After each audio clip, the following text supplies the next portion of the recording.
Assalamualaikum students, I welcome you to the video lectures. Today we are going to discuss judiciary.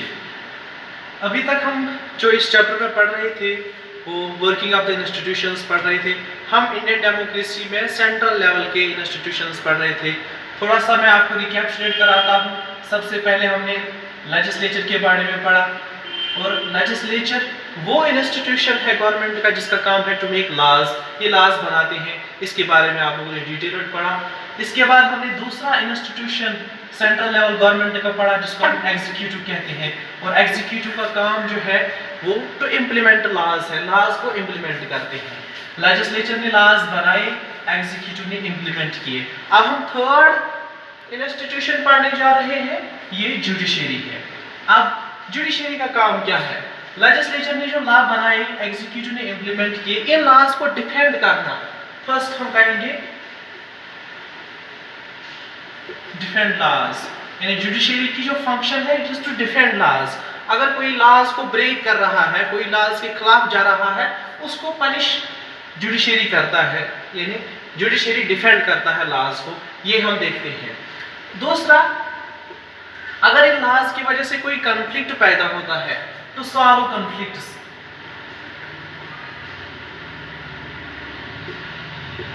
या dispute अगर arise होता है, अगर in laws की वजह से कोई डिस्प्यूट अराइज होता है, किसी लॉ की वजह से किसी पर्टिकुलर कैटेगरी लोगों की कैटेगरी को नुकसान हो रहा है, एक डिस्प्यूट आ रहा है लॉ और लोगों के दरमियान, तो ऐसे में ये डिस्प्यूट कौन सॉल्व करता है? ये भी जुडिशरी सॉल्व करता है। ये हमने देखा, ये जुडिशरी की फंक्शन है। जुडिशरी जिसको अदलिया कहते हैं, और अदलिया इसमें अदालतें आती है, जो भी अदालतें हैं वो इसमें आती हैं, इसमें कोर्ट्स आते हैं। एक हायरार्की है इंडिया में कोर्ट्स की। सबसे ऊपर हम देखते हैं जुडिशरी में आता है सुप्रीम कोर्ट।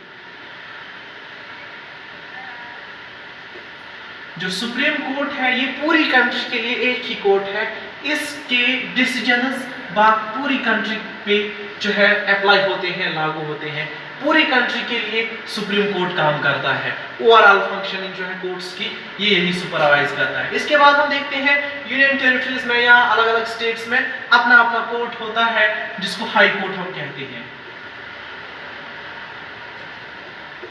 ये स्टेट लेवल पे जो कोर्ट्स होते हैं उसको हम हाई कोर्ट कहते हैं। ये हाईएस्ट फॉर्म ऑफ कोर्ट होता है एक स्टेट में। इसके अलावा हम देखते हैं डिस्ट्रिक्ट लेवल पे कोर्ट्स होते हैं जिन्हें डिस्ट्रिक्ट कोर्ट कहा जाता है। हर डिस्ट्रिक्ट में लगभग एक एक कोर्ट होता है जिसे डिस्ट्रिक्ट कोर्ट कहा जाता है। और इसके अलावा सब डिस्ट्रिक्ट कोर्ट्स या दूसरे कोर्ट्स भी होते हैं लोकल लेवल पे, जिन्हें लोकल लेवल कोर्ट्स कहा जाता है।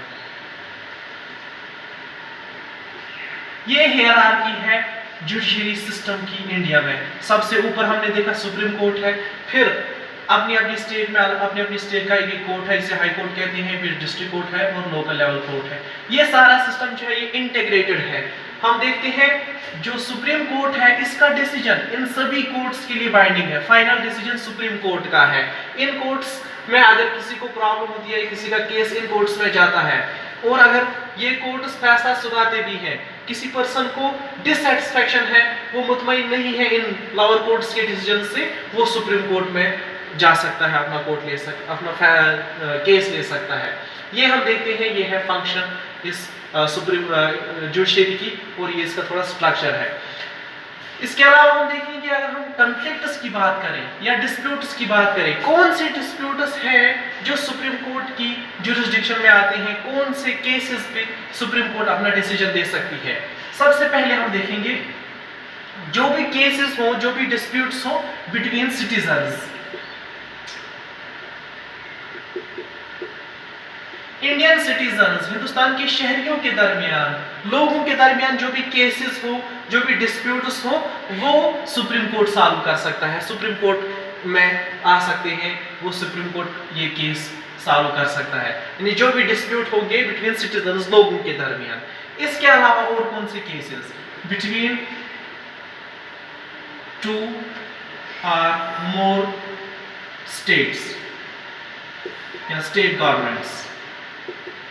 अगर एक स्टेट गवर्नमेंट को दूसरी स्टेट गवर्नमेंट के साथ, for example Jammu and Kashmir को पहले अब ये यूनियन टेरिटरी है, अगर इसको कोई डिस्प्यूट हो जाता है लद्दाख के साथ या किसी और स्टेट के साथ, तो इस डिस्प्यूट को, इस केस को कौन सॉल्व करेगा? सुप्रीम कोर्ट सॉल्व करेगा। एक या दो स्टेट्स हैं इंडिया की, कोई भी दो स्टेट्स हैं इंडिया की, अगर उनके दरमियान कोई डिस्प्यूट आ जाता है, कंफ्लिक्ट अराइज हो जाता है, उस कंफ्लिक्ट को सुप्रीम कोर्ट जो है, supreme court, Indian supreme court वही सॉल्व करेगा। इसके अलावा हम देखते हैं और कौन केसेस ये सेटल करते हैं बिटवीन सिटीजन्स एंड गवर्नमेंट। अगर सिटीजन्स और गवर्नमेंट के दरमियान कोई कॉन्फ्लिक्ट या डिस्प्यूट पैदा हो जाए, कि गवर्नमेंट के पास सिटीजन्स के खिलाफ जा रही हो या सिटीजन गवर्नमेंट के खिलाफ जा रहे हो, इन दोनों में कोई क्लैश आ जाए, केस बन जाए, डिस्प्यूट बन जाए, तो उस डिस्प्यूट को भी सुप्रीम कोर्ट सॉल्व करता है। और फोर्थ हम देखते हैं और कौन से केसेस हैं जिनको सुप्रीम कोर्ट सॉल्व करता है। ये वो केसेस हैं जो between government, between state government and union government. अगर यूनियन गवर्नमेंट और स्टेट गवर्नमेंट के दरमियान कोई डिस्प्यूट अराइज होता है, कोई कंफ्लिक्ट, कोई मसला पैदा होता है, तो उस मसले को भी, उस डिस्प्यूट को भी कौन सॉल्व करेगा? सुप्रीम कोर्ट सॉल्व करेगा। ये हम देखते हैं, ये इस किस्म के केसेस जो है सुप्रीम कोर्ट में जाते हैं। अब हम थोड़ा सा देखेंगे फीचर्स क्या है इस इंडियन जुडिशरी के या जुडिशल सिस्टम के क्या फीचर्स हैं। सबसे पहले हम देखते हैं जुडिशरी जो डेमोक्रेटिक सिस्टम ऑफ गवर्नमेंट में होती है, ये इंडिपेंडेंट होती है।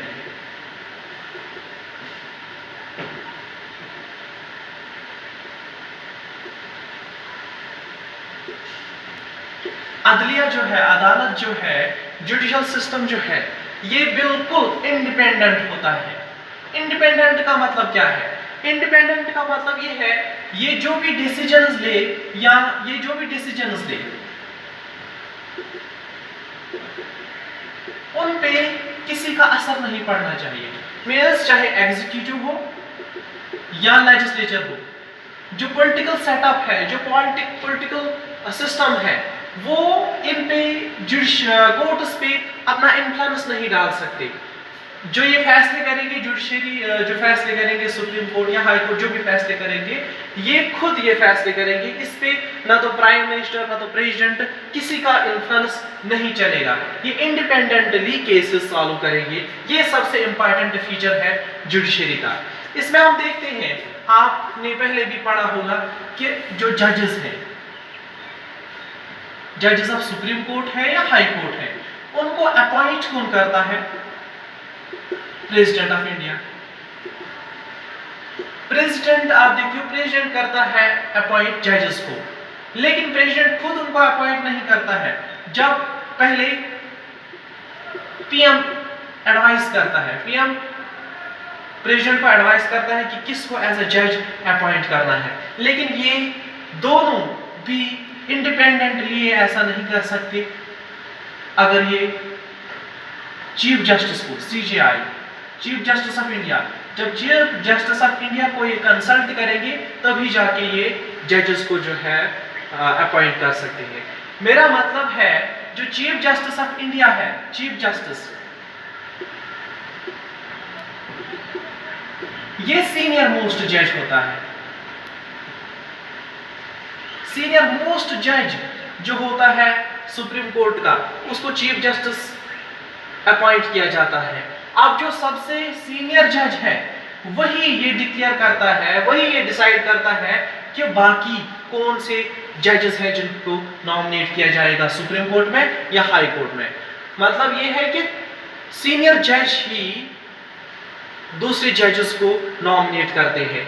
अब एक बार अगर नॉमिनेट हो गया, कोई जज बन गया, अब इसको रिमूव करना बहुत ज्यादा मुश्किल है। इट इज वेरी हार्ड और tough to remove him.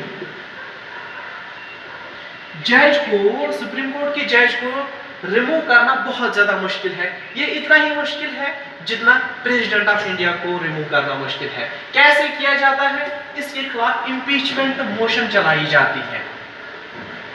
Impeachment motion,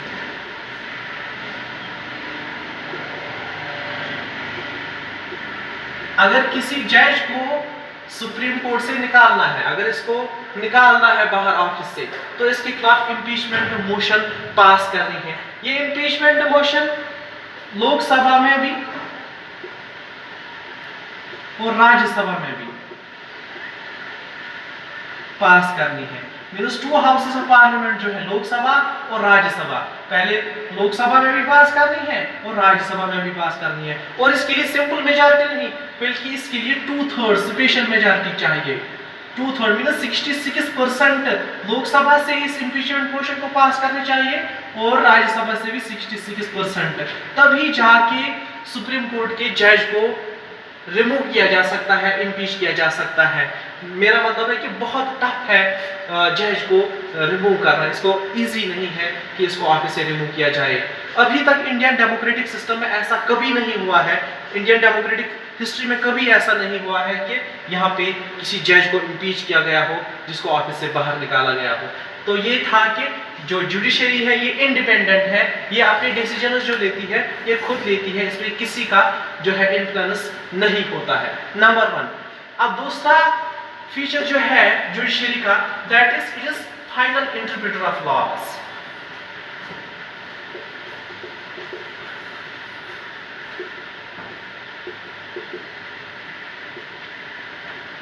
final interpretation, finally कौन डिसाइड करता है कि लॉ का असल मेरिट क्या है, इसका असल सोल क्या है, इसकी इंपॉर्टेंस क्या है और कहां कहां पे ये अप्लाई होता है, ये भी जुडिशरी ही जो है डिसाइड करता है। इसको हम दूसरी टर्म्स में कहते हैं कि जुडिशरी के पास एक पावर है जिसको हम कहते हैं जुडिशियल रिव्यू। जुडिशियल रिव्यू क्या है? जुडिशियल रिव्यू, अगर कोई भी लॉ पास किया पार्लियामेंट ने, मीन्स गवर्नमेंट ने, चाहे लेजिस्लेचर हो या एग्जीक्यूटिव हो, कोई भी डिसीजन वो लेते हैं, कोई भी लॉ पास करते हैं, ये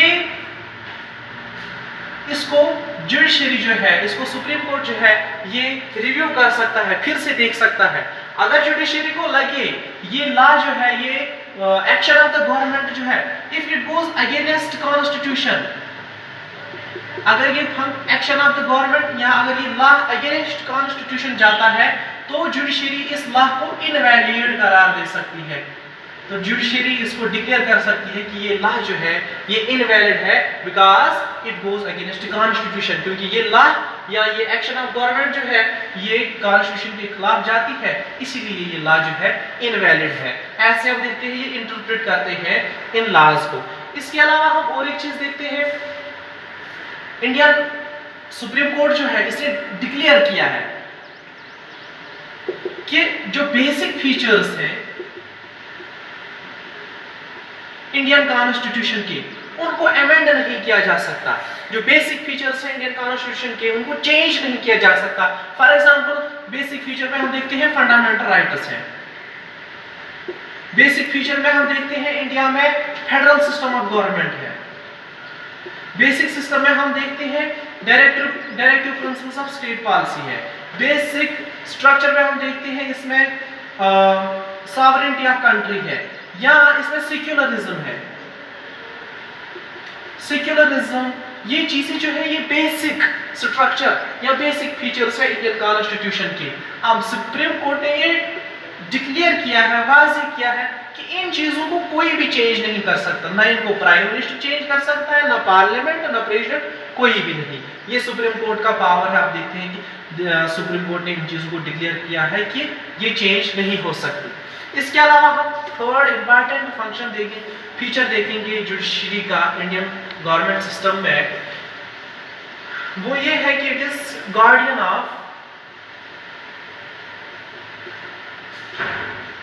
फंडामेंटल राइट्स।